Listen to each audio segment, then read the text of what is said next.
कई बार मैं देखता हूं कि चमार और चूड़े आपस में ही जातिवाद कर रहे हैं। वो बोलेगा नहीं, हम चूड़े के बच्चे को, भंगी के बच्चे को, वाल्मीकि के बच्चे को अपने पास नहीं बैठने देंगे। कि जब कोई सवर्ण आपको लात मारेगा तो आप कहोगे कि मेरे साथ जातिवाद हो गया, और आप अपनी जाति के भीतर एक व्यक्ति के साथ जब भेदभाव करोगे, अछूतपन उसके साथ करोगे, छुआछूत करोगे, तो आपको शर्म आनी चाहिए। सारे के सारे लोग बोलेंगे हमको जो है ब्राह्मणी बहू चाहिए, हम ठाकुर से जो है वो बहू लेके आएंगे घर में, उनकी लड़कियों से ब्याह करेंगे, जातिवाद को खत्म करो। भाई चूड़े चमार क्यों नहीं ब्याह कर सकते आपस में? आप आपस में इंटरकास्ट शादियां क्यों नहीं करते? आपको सिर्फ ब्राह्मण से शादी करने का, ठाकुर के साथ शादी करने का, बनिया के साथ शादी करने का तो आपने ठेका ले लिया, उसकी तो आप आवाज उठाते हैं। आपस में आप सब एक दूसरे से गोत्र मैच करते रहते हैं। वो ब्राह्मण जाति के, ठाकुर जाति के, बनिया जाति के, आरएसएस के लोग आते हैं और हमारे जो बंगी जाति के भाई बहन हैं उनको गले लगाते हैं, उनके साथ बैठ के चाय पीते हैं, उनके साथ बैठ के भोजन करते हैं। फिर आप कहेंगे कि हाँ देखो ये वहां चले गए। अरे आपने रखा अपने साथ उनको, आप रख पाए उनको अपने साथ में, आप उनको भरोसा दिला पाए। जो हमने भंगी जाति के साथ भेदभाव किया है, विद इन कम्युनिटी भेदभाव किया है, अगर ये आपको डांटे, फटकारें, सुनिए, उनकी बात को सुनिए, क्योंकि वो गुस्सा जायज है। तो ये दो जो भंगी जाति के महानायक हैं, मैं इस शब्द का इस्तेमाल इसलिए कर रहा हूं ताकि हम समझें जो पीड़ा अभी दिखा रहे थे, जो शब्दों में जो बात बार बार आती है कि ऐसा क्यों हुआ कि हमारे समाज का एक तबका, जिसको हम कहते हैं कि वो हमारा हिस्सा है, वो पिछड़ गया, वो क्यों छूट गया। बहुत वो ज़रूरी शिकायत है और वाजिब शिकायत है। वो हमको समझना पड़ेगा कि उस जाति का, उस वर्ग का हम क्या अपने समाज में, अपने व्यवहार में हम उसको समानता के साथ आगे ला रहे हैं। मैं हरियाणा से पला बड़ा हूँ, सोनीपत का रहने वाला हूँ, फिलहाल दिल्ली नोएडा में रहता हूँ। और हमारे यहाँ तो वही कहता है भाई चूड़े चमारों के बालक हैं, ये क्या कर लेंगे आगे जाके। यही सब हमको सीखने को मिला है। वही हम पले हैं चूड़े चमारों के बच्चों में, वही हमने सुअर का मांस खा के, बकरे का मांस खा के, मुर्गे बकरियां भैंस पाल के अपनी ज़िंदगी को आगे बढ़ाया है। तो हम उसको बहुत करीब से जानते हैं। तो ये कई बार मैं देखता हूँ कि चमार और चूड़े आपस में ही जातिवाद कर रहे हैं। वो बोलेगा नहीं, हम चूड़े के बच्चे को, भंगी के बच्चे को, वाल्मीकि के बच्चे को अपने पास नहीं बैठने देंगे।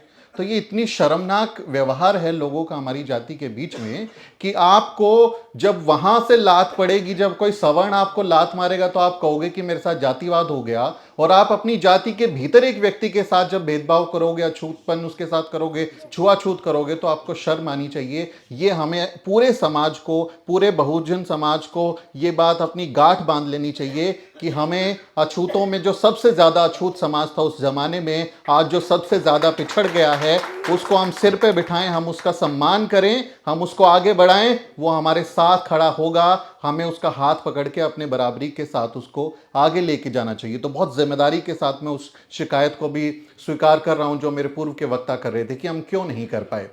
बाबा साहब डॉक्टर अंबेडकर को एक लंबे समय तक कोशिश की गई कि ये दिखा दिया जाए कि वो जो हैं वो एक जाति विशेष के नेता हैं। वो कभी उनको महारों का नेता बताया गया, कभी चमारों का नेता बताया गया, और लंबे समय तक ये चलता रहा कि वो उन्हीं को नेता बताते रहे। और वाल्मीकि समाज, दलित समाज, भंगी समाज के लोगों को बाबा साहब डॉक्टर अंबेडकर से लंबे समय तक दूर रखा गया। क्योंकि आप सब जानते हैं एक ज़माने में जो गांधी थे वो हाथ में झाड़ू लेके दलित मोहल्लों में जाया करते। आपके बराबर में ही पंचकुइया मार्ग ये जगह है, यहाँ पर जब गांधी का वो सफाई अभियान कर रहे थे तो वहां पर उनका टेंट लगा था, शामियाना लगा था। कांग्रेस के लोगों ने बराबर में दो उनके जो है शयन कक्ष बनाए थे, उनके आराम करने के लिए हॉल बनाया था, पूरा इंतजाम किया था। खाना उनका दोनों टाइम का बाहर से आता था, और दिन में वो झाड़ू लेके थोड़ी देर, उनको जब मन करता था झाड़ू लेके बोलते थे कि मैं अछूतों के यहाँ सफाई अभियान कर रहा हूँ, मैं इनका उद्धार करने के लिए आया हूँ। तो उनको दिखाया गया वाल्मीकि समाज को लंबे समय तक गांधी उनके महान नेता हैं, उन्होंने उनके लिए बहुत सारा काम किया। जबकि बाबा साहब डॉक्टर अंबेडकर को एक जाति विशेष तक सीमित किया गया, लेकिन उन्होंने वाल्मीकि समाज के लिए भी अपनी जिंदगी में बहुत सारे काम किए हैं। जो पटना यूनिवर्सिटी है उसके पूर्व वाइस चांसलर रहे हैं, अब वो हमारे बीच में नहीं रहे, प्रोफेसर श्याम लाल जी, उनकी किताब है doctor Ambedkar and the Bhangis, efforts for their upliftment. यानी जो वाल्मीकि समाज और डॉक्टर अंबेडकर है उनके उत्थान के लिए उन्होंने क्या काम किया, ये किताब आप लोग जरूर पढ़ें। उन्होंने बहुत रिसर्च के साथ, बहुत अध्ययन के साथ वो किताब लेकर आए हैं, जिसमें वो बताते हैं कि कैसे बाबा साहब डॉक्टर अंबेडकर ने अपनी जिंदगी में दलित बहुजन समाज, भंगी समाज के लिए, हर जाति के लोगों के लिए काम किया। आप जानते हैं दिल्ली जो एमसीडी बना है, जो सफाई कर्मचारी यूनियन बनी थी सबसे पहले दिल्ली में और बम्बई में, वो बाबा साहब डॉक्टर अंबेडकर ने बनाई थी। वो सफाई कर्मचारी यूनियन के सबसे पहले अध्यक्ष रहे थे। तो ये उन पर आरोप लगाया गया कि उन्होंने जो सफाई कर्मचारी जातियां उनके लिए कुछ नहीं किया। बाबा साहब डॉक्टर अंबेडकर जब महाड़ में चौदार तालाब के लिए पानी के लिए सत्याग्रह करते हैं, उसके बाद उस सत्याग्रह के बाद एक रिपोर्ट जो है सीआईडी की, उस समय ब्रिटिश सरकार थी, सीआईडी की रिपोर्ट वो भेजती है सरकार को और कहती है कि महाड़ के आसपास तालाब में दलितों में महार, चमार, मांग, वाल्मीकि जाति के लोगों ने, उस समय वो भंगी शब्द का इस्तेमाल करते हैं, भंगी जाति के लोगों ने तालाब से पानी पीने की कोशिश की। उसके बाद यहां सवर्णों ने उन पर हमला कर दिया। ये सीआईडी की रिपोर्ट ब्रिटिश सरकार को गई है। यानी उस समय भंगी समाज के लोग महाड़ सत्याग्रह में बाबा साहेब डॉक्टर अंबेडकर के साथ थे। बाबा साहब डॉक्टर अंबेडकर जब बंबई विधानमंडल में चुने गए तो उनके स्वागत के लिए सफाई कर्मचारियों ने बंबई में स्वागत समारोह रखा और उसके बाद साथ में खाना खाने का कार्यक्रम रखा। बाबा साहेब डॉक्टर अंबेडकर वहां मौजूद थे, उसके चीफ गेस्ट थे।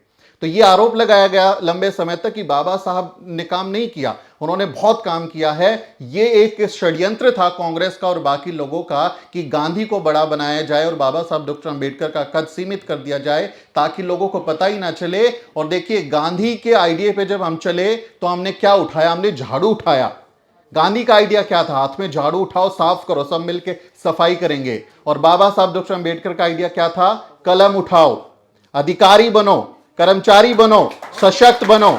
तो ये फर्क था हमारे बाबा साहब डॉक्टर अंबेडकर में और मिस्टर गांधी में कि उन्होंने जो झाड़ू उठाने का जो काम किया और उसके पीछे पीछे हमारे समाज के लोग चले गए। तो आज भी बहुत सारे लोग हमारे झाड़ू उठाए हुए हैं, उसी में वो उनके फंसे हुए हैं। उससे बाहर आने की जरूरत है। जिन्होंने बाबा साहब डॉक्टर अंबेडकर को पढ़ा, उनको जाना, उनको समझा, आज वो जो हैं अपनी जिंदगी बेहतर कर रहे हैं। उदाहरण आप देख सकते हैं आपके आसपास कि लोगों ने तरक्की की है। एक मिडिल क्लास हमारा पैदा हुआ है। और चाहे हवाई जहाज में चलना हो, चाहे मिनरल वाटर पीना हो, चाहे महंगा मोबाइल रखना हो, बड़ी गाड़ी से चलना हो, 5 स्टार होटल में चलना हो, ये सब हमारे महापुरुषों की बदौलत जो है साबित हो पाया है। तो हमें इस बात को भी समझना चाहिए कि हमारे लोगों ने कितनी मेहनत की है। ये अब मान्यवर कांशीराम साहब तो रैंक 1 ऑफिसर थे। उनको क्या जरूरत थी कि जो है वो दीना भाना साहब के लिए, जब वो बाबा साहब डॉक्टर अंबेडकर की जयंती पर छुट्टी के लिए संघर्ष कर रहे थे, उनके साथ वो क्यों कूदते? अधिकारी ने पूछा उनसे कि भाई तुम्हारा क्या रिश्ता है इनके साथ में, क्यों इसके पीछे पड़े हो? ये सफाई कर्मचारी है, तुम रैंक 1 ऑफिसर हो, तुमको क्या लेना देना है? तो क्या कहते हैं कांशीराम साहब? ये चूड़ा है, मैं चमार हूं, इसका और मेरा यही रिश्ता है। और ये रिश्ता हमको आज बनाने की जरूरत है कि कांशीराम साहब जो बता के गए थे, हम अपना दलित बहुजन समाज में हम वंचित जाति के साथ अपना रिश्ता बनाएं। सारे के सारे लोग बोलेंगे हमको जो है ब्राह्मणी बहू चाहिए, हम ठाकुर से जो है वो बहू लेके आएंगे घर में, उनकी लड़कियों से ब्याह करेंगे, जातिवाद को खत्म करो। भाई चूड़े चमार क्यों नहीं ब्याह कर सकते आपस में? आप आपस में इंटरकास्ट शादियां क्यों नहीं करते? आपको सिर्फ ब्राह्मण से शादी करने का, ठाकुर के साथ शादी करने का, बनिया के साथ शादी करने का तो आपने ठेका ले लिया, उसकी तो आप आवाज उठाते हैं। आपस में आप सब एक दूसरे से गोत्र मैच करते रहते हैं, गोत मिलाते हैं कि भाई मेरी जाति में ही जो है वो सजातीय शादी हो जाए, मेरे को मिल जाए मेरी जात में कोई आदमी।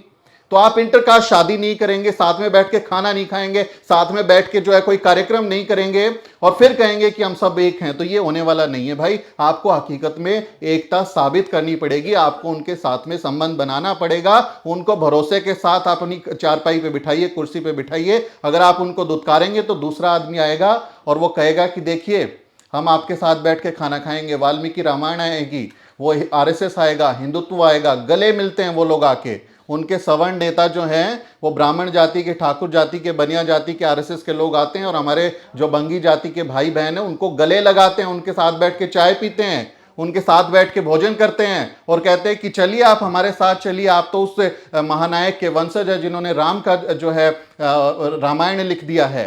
और वो सारे के सारे फिर उधर चले जाएंगे। फिर आप कहेंगे कि हाँ देखो ये वहां चले गए। अरे आपने रखा अपने साथ उनको, आप रख पाए उनको अपने साथ में, आप उनको भरोसा दिला पाए कि हाँ हम सब बराबर हैं, हम सब मिलकर लड़ाई लड़ेंगे, जो भी हमारे साथ अन्याय हो रहा है उसमें हम साझा लड़ाई के तौर पे आगे जाएंगे। इसलिए भंगी समाज की शिकायतों का गांधी से एक बार किसी ने पूछा था, जब सवर्णों के बारे में जब जिक्र हो रहा था तो गांधी से लोगों ने कहा कि ये जो दलित बहुजन समाज के लोग हैं, अछूत उस समय शब्द इस्तेमाल होता था कि जो अनटचेबल सही अछूत लोग हैं, ये बड़ा गुस्सा है इनके अंदर, ये बहुत गुस्से में देवी देवताओं के बारे में कुछ बोलते हैं, धर्म के बारे में कुछ कुछ बोलते हैं। तो गांधी कहते हैं कि भाई ये तुमने इतिहास में इनके साथ जितना खराब काम किया है, अगर ये तुम्हारा सिर भी फोड़ दें, ये तुम्हारे सिर में लाठी भी मार दें, तब भी तुमको बर्दाश्त करना चाहिए, क्योंकि इतिहास में तुमने बहुत खराब किया है।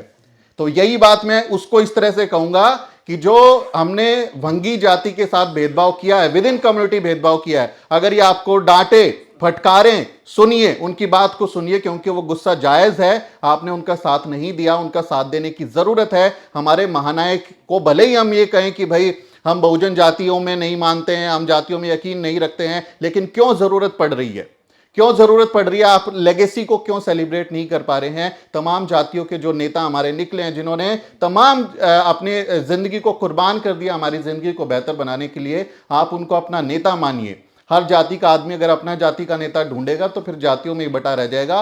बाबा साहब डॉक्टर अंबेडकर एनालिशन ऑफ कास्ट की बात करते हैं कि हम जातियों के खात्मे का हमको सपना देखना है कि जातियां खत्म हो जाएं। जातियां बनी रहेंगी तब तक हमारा कोई भला नहीं होने वाला। और आप उनसे क्यों उम्मीद कर रहे हैं कि ब्राह्मण जो है वो जातियों को खत्म करेंगे, ठाकुर बनिया आके जातियों को खत्म करेंगे? अरे आप भी देख लीजिए भैया, 6,500 जातियां बनी हुई हैं। इसमें आप विद इन जो कम्युनिटी, शेड्यूल कास्ट की कम्युनिटी है, शेड्यूल ट्राइब की कम्युनिटीज हैं, ओबीसीज की कम्युनिटीज हैं, माइनॉरिटीज हैं, इसमें आप क्यों आपस में जातियां खत्म नहीं करते? आपको तो किसी ने नहीं रोका ना, वो तो नहीं करेंगे, उनको फायदा मिलता है। वो कहेंगे कि हम तो श्रेष्ठ हैं, बाकी लोग नीच हैं, हम ज्यादा अच्छे हैं, हम जन्मजात मेरिट हैं, हम मुंह से पैदा हुए, ये पैरों से पैदा हुए, उनके अपने एजेंडा हैं। लेकिन आपको किसने रोका है कि आप अपने अंदर की जाति व्यवस्था को खत्म नहीं कर पाए? आज तक आप नहीं कर पाए हो, इसका मतलब कहीं ना कहीं कोई दिक्कत है। उस दिक्कत को पहचानना चाहिए और अपने समाज में आपस में कम से कम जो दलित जातियां हैं उनको एकजुट रहना चाहिए, आपस में रोटी बेटी का संबंध करना चाहिए, एक दूसरे के सुख दुख में खड़ा होना चाहिए।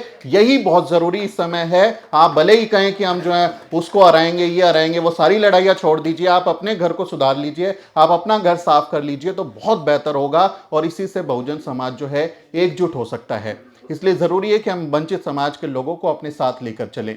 ये बहुत खूबसूरत एक मंच है और बहुत खूबसूरत जनता मेरे साथ में बैठी है, क्योंकि हम तो मैं एक चपरासी का बेटा हूँ, मेरे पिताजी चपरासी की नौकरी करते रहे हैं, तो हमने जो बहुत करीबी से चीज़ें देखी हैं, उसके बाद हम यहाँ तक पहुँच पाए हैं कि आज आप जैसे लोग बुलाते हैं, इज्जत से बात करते हैं, देश दुनिया में लोग काम को हमारे सराहते हैं। ये मुमकिन हो पाया क्योंकि हमारे जो पुरखे हैं, ये पुरखे आप देखिए, डी.के. खापर्डे साहब को देखिए, आप जो है दीना भाना साहब को देखिए, मान्यवर कांशीराम साहब को देखिए, जिंदगी खपा दी उन्होंने। वो चाहते अपनी नौकरियां करके मजे से आपकी तरह जो है वो घूमते रहते, और जिस तरह से आज एक समाज का हिस्सा जो है वो अच्छा मोबाइल लेके और पानी पी के और बढ़िया फिल्म देख के और मौज मस्ती करके रहता है कि हाँ हम तो अब वी आर नो मोर दलित, सब तो हम लोग दलित हैं ही नहीं। अगर हमारे पुरखों ने भी यही किया होता ना, अगर कांशीराम साहेब भी जो है इसी में घर बसा लेते, परिवार बसा लेते, परिवार बना लेते, तो आज कम से कम मैं यहाँ खड़ा नहीं होता, आप में से बहुत सारे लोग यहाँ खड़े नहीं होते। इसलिए हमें उनके कर्ज को भी याद रखना चाहिए कि उन्होंने हमारे लिए क्या कुछ किया है, उनके योगदान को सराहना चाहिए और आपस में मिलजुल कर रहना चाहिए। यही बहुत जरूरी मेरी सलाह आप लोगों से है। तो आपने सम्मान दिया उसके लिए बहुत बहुत आभार। एक बस 1 मिनट में एक छोटी सी कहानी सुना रहा हूं क्योंकि समय का अभाव है। ये कहानी मैं हर समय इसलिए सुनाता हूँ, हर जगह जब मैं जाता हूँ तो ये कहानी मैं ज़रूर सुनाता हूँ, ताकि लोग समझ सके, सीख सकें कि साजिश क्या होती है और एकता क्या होती है। एक ज़माने की बात है, एक समय पर 4 दोस्त होते हैं, चारों दोस्त हॉस्टल के एक अलग अलग कमरों में रहते हैं। एक ब्राह्मण दोस्त होता है, एक बनिया दोस्त होता है, एक ठाकुर दोस्त होता है और एक हमारा दलित बहुजन समाज, भंगी समाज, ओबीसी, आप कुछ भी कह लीजिए, वो बहुजन समाज का लड़का होता है। अब चारों रात भर गप मारते रहते हैं, बात करते रहते हैं, तो देर रात हो जाती है, भूख लगती है, तो कहते हैं भाई भूख लगी, अब क्या करें, कहीं बाहर चलें खाना खाने के लिए। तो कहते हैं कि बाहर तो अभी कुछ मिलेगा नहीं, चलो हम लोग मिलकर कुछ बनाते हैं। तो बोले क्या बनाएं? बोले खीर बनाते हैं। जो ब्राह्मण है वो कहता है कि चलो खीर बनाते हैं, खीर बनाकर खाएंगे। अब जो है वो ब्राह्मण कहता है बाकी लोगों से कि जाओ अपने अपने रूम से सामान लेके आओ, किसके पास क्या है। तो कोई दूध लेके आया, कोई चावल लेके आया, किसी ने आग जलाई, किसी ने मेवा डाला और सब लोगों ने मिलके खीर बना ली। खीर बड़ी सुगंधित है, एकदम बढ़िया उसकी महक आ रही है, अच्छी एकदम देखने से टेस्टी लग रही है कि बढ़िया खीर बन गई, और ज़्यादा भूख बढ़ गई। और जब खाने का समय आया तो ब्राह्मण क्या कहता है कि भैया देखो खीर तो बन गई लेकिन अभी कोई खाएगा नहीं। बोले क्यों नहीं खाएगा, अभी तो बन गई, सबने मिलके बनाई है। तो वो कहता है कि देखो ये खीर जो है हम कल सुबह खाएंगे, अभी जाओ और जाके सो जाओ, और जाके सोने के बाद में सपना देखो और सुबह उठकर बताना कि सबसे अच्छा सपना किसको आया है। जिसको भी सबसे अच्छा सपना आया होगा वो अपना सपना बताएगा, और जिसका सपना सबसे अच्छा होगा उसी को खीर खाने को मिलेगी, बाकी को नहीं मिलेगी। अब देखिए सबने मेहनत करी थी, सबको मिल जानी चाहिए थी, लेकिन साजिश। अब जो है अगले दिन सुबह उठे, सब लोग उठ के भाग भाग के आए हैं, बोले बताओ क्या सपना देखा। तो ब्राह्मण हमारे, मैं बस खत्म कर रहा हूँ तो मैं हमारे जो ब्राह्मण साथियों को कहते हैं कि भाई बताओ आप क्या सपना देखा। तो वो कहते हैं कि देखो मेरे सपने में, आजकल क्योंकि सब अयोध्या में हो गया तो मैं जोड़ रहा हूं कि मेरे सपने में प्रभु राम और माता सीता आए थे। उन्होंने मुझे आशीर्वाद दिया और कहा कि बच्चा खीर तुम खाना, इसलिए खीर मैं खाऊंगा, तुमको कुछ नहीं मिलेगी। अब भैया ठाकुर जाति का व्यक्ति सुन रहा था, वो भी थोड़ा सीख गया, एक दूसरे को देख के सीख जाते। तो कहता अच्छा मेरे सपने में प्रभु राम, माता सीता और लक्ष्मण तीनों आ गए और तीनों ने मुझे आशीर्वाद दे दिया, एक आदमी ज्यादा हो गया कि खीर तुमको खानी है तो खीर मैं खाऊंगा, तुमको कुछ नहीं मिलने वाली, पंडित जी निकल लो। अब हमारा बनिया जाति का व्यक्ति वो भी बैठ के देख रहा, सुन रहा है, समझ रहा है। तो वो कहता है कि भैया मेरे सपने में प्रभु राम, माता सीता, लक्ष्मण जी और हनुमान भी आ गए, चारों आ गए, पूरा राम दरबार आ गया और सबने मुझे कहा खीर तुमको खानी है, बाकी किसी को नहीं मिलेगी, इसलिए सारी खीर मैं खाऊंगा। अब हमारा दलित बहुजन समाज का आदमी बैठा हुआ है, देख रहा है। तो उससे पूछा गया कि बताओ भाई क्या सपना में देखा तुमने। तो वो कहते कि देखो भाई मेरे सपने में रात में बाबा साहब डॉक्टर अंबेडकर आए थे और उन्होंने कहा हे मूर्ख उठ, क्यों सो रहा है, सदियों से सो रहा है, जा जाके खीर खा ले। इसलिए मैं रात में उठा और बाबा साहब की बात मानी और मैंने खीर खा ली। तो हमें यह ध्यान रखना है कि हमारे हिस्से की खीर ना कोई खा पाएगा और ना किसी को हम खाने देंगे। हम अपनी जिंदगी को बेहतर बनाने के लिए, सम्मान के साथ जीने के लिए, जो लड़ाई हमारे पुरखे तथागत बुद्ध से, संत रविदास से, कबीर से होते हुए ज्योतिबा फूले, बाबा साहेब डॉक्टर अंबेडकर, मान्यवर कांशीराम साहेब और दीना भाना साहब जैसे लोगों ने हमारे अंदर अलग जगाई है, उसको ध्यान में रखना है। सोना नहीं है, वो जगा कर गए हैं, हम सो जाएंगे तो सब कुछ लुट जाएगा। बहुत बहुत शुक्रिया। जय भीम, जय भारत। साथियों, अगर आपको द न्यूज वीक का काम पसंद है और आप चाहते हैं कि हम यूं ही अम्बेडकरवादी पत्रकारिता करते रहें, तो हमारी आर्थिक मदद जरूर करें। आप अपनी स्क्रीन पर दिखाई दे रहे इस QR कोड को स्कैन करें और न्यूज वीक फाउंडेशन के खाते में अपनी दान की राशि भेजें। QR कोड के अलावा आप UPI के जरिए भी मदद कर सकते हैं। आप हमारी UPI ID newsweek@yes bank पर भी मदद भेज सकते हैं। इसके अलावा आप हमारे अकाउंट में भी मदद भेज सकते हैं। खाते का नाम है news week foundation, account number है 02358800000640। IFSC कोड है YESB000235। बैंक का नाम यस बैंक है और ब्रांच है नेहरू पैलेस, दिल्ली। आप डोनेशन के एवज में इनकम टैक्स में भी छूट पा सकते हैं। डोनेशन की रसीद पाने के लिए ट्रांजैक्शन का स्क्रीनशॉट हमें भेजें। टाइप करें डोनेशन स्पेस आपका नाम और हमें 8595794224 पर व्हाट्सएप करें।